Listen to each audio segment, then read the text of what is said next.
ایک بابا جی مچھلیاں پکڑنے نوجوان آیا اور وہ تازہ MBA کر کے آیا۔ بابا جی کا معمول تھا تھوڑی جتنی آ جاتی ان کا 3 حصے کر دیتے، ایک حصہ گھر والوں کے لیے، ایک کو بیچ کے کچھ رقم آ جاتی اور ایک صدقہ کر دیتے سکون سے۔ تو وہ کہنے لگا کہ آپ زیادہ مچھلیاں کیوں نہیں پکڑتے؟ تو انہوں نے کہا بھائی زیادہ مچھلیاں پکڑیں گے تو کیا ہوگا؟ کہا زیادہ پیسے آئیں گے۔ کہا پھر کیا ہوگا؟ پھر ایک ہم اپنی لانچ لیں گے۔ کہا جی پھر کیا ہوگا؟ پھر 2 لانچیں ہو جائیں گی۔ کہا پھر کیا ہوگا؟ کہا فشری میں اپنا ویئر ہاؤس ہوگا۔ بولا پھر کیا ہوگا؟ کہا پھر آپ ایک بڑا اچھا سا بنگلو لیجئے گا۔ بابے نے کہا پھر کیا ہوگا؟ کہا پھر آپ وہاں بیٹھ کے چین سے مزے کیجئے گا۔ تو بابے نے کہا میں تو چین سے اب بھی ہوں،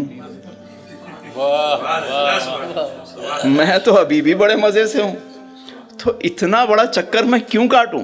بات سمجھ میں آ رہی ہے؟ راضی ہو جاؤ یار۔ مجھ سے کئی لوگ پوچھتے ہیں کہ اللہ کیسے راضی ہوتا ہے؟ میں نے کہا جب بندہ راضی ہوتا ہے رب راضی ہو جاتا ہے۔ سبحان اللہ۔ آپ راضی ہو جائیں، بس گلا شکوہ ختم کر دیں، اپنے مالک سے راضی ہو جائیں۔ آپ کی زندگی آج سے، ابھی سے، اسی وقت سے بدلنا شروع ہو جائے گی۔ جو شخص لمحہ موجود کو انجوائے نہیں کر سکتا نا، وہ زندگی میں کبھی مزہ نہیں لے سکتا۔ ابھی بس جو ہے یہی ہے، بس میرے پاس یہی ٹائم ہے، میں اس کو اچھا بناؤں۔